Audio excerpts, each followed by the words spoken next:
ಪುನರುತ್ಥಾನರಾದರೇಸು ಹಾಡಿ ಅಲ್ಲೆಲೂಯ.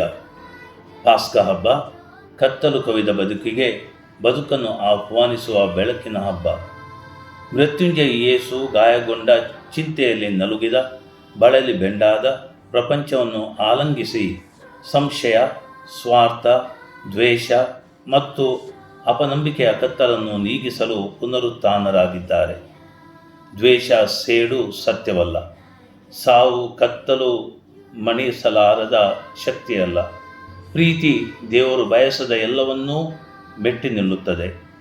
ಪಾಸ್ಕ ಮಹೋತ್ಸವದ ನಿಮಿತ್ತ ನಮ್ಮ ಕಣ್ಣೀರು ಆನಂದ ಬಾಷ್ಪವಾಗುತ್ತದೆ. ಪ್ರಭು ಯೇಸು ಜೀವಂತರಾಗಿದ್ದಾರೆ. ಪಾಸ್ಕ ಹಬ್ಬ ನಮ್ಮಲ್ಲಿ ಹೊಸ ಉತ್ಸಾಹ ಮೂಡಿಸಲಿ. ಈ ಜುಬಿಲಿ ವರ್ಷದಲ್ಲಿ ನಾವು ಭರವಸೆಯ ಯಾತ್ರಿಕರಾಗೋಣ.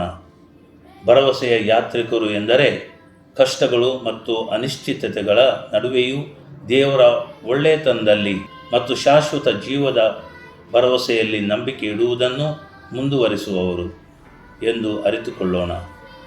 ನಮ್ಮ ಹೃದಯಗಳಲ್ಲಿ ಭರವಸೆಯ ಕಿರಣ ಮೂಡಲಿ. ಇಂದ್ರಿಯಗಳಲ್ಲಿ ಹೊಸ ಶಕ್ತಿಯ ಸಂಚಾರವಾಗಿ ಪುನರುತ್ಥಾನರಾದರೇಸು ಹಾಡಿ ಅಲ್ಲೆಲೂಯ ಎಂಬ ಗೀತೆ ನಮ್ಮದಾಗಲಿ. ನಮ್ಮ ಧರ್ಮಸಭೆಯ ಧರ್ಮ ಕೇಂದ್ರದ ಮೂಲೆ ಮೂಲೆಗಳಲ್ಲಿ ಈ ಬೆಳಕನ್ನು ಪಸರಿಸಲು ಮುಂದೆ ಸಾಗೋಣ. ನಾವೆಲ್ಲರೂ ಪ್ರೀತಿಯ ಜೀವದ ಸಾಧನಗಳಾಗಲು ಕರೆ ಹೊಂದಿದವರಾಗಿದ್ದೇವೆ. ಪ್ರೀತಿಯ ಜೀವದ ಜೀವಂತ ಸಾಕ್ಷಿಗಳಾಗೋಣ. ಮೃತ್ಯು ಸಂಸ್ಕೃತಿ ನಾಶವಾಗಲಿ. ಪ್ರಭುವಿನ ಜೀವದ ಸಂಚಾರ ನಮ್ಮ ಮೂಲಕ ಪರರಿಗೆ ತಲುಪಿ ಜೀವದ ಸಂಸ್ಕೃತಿಗೆ ನಾಂದಿಯಾಗಲಿ.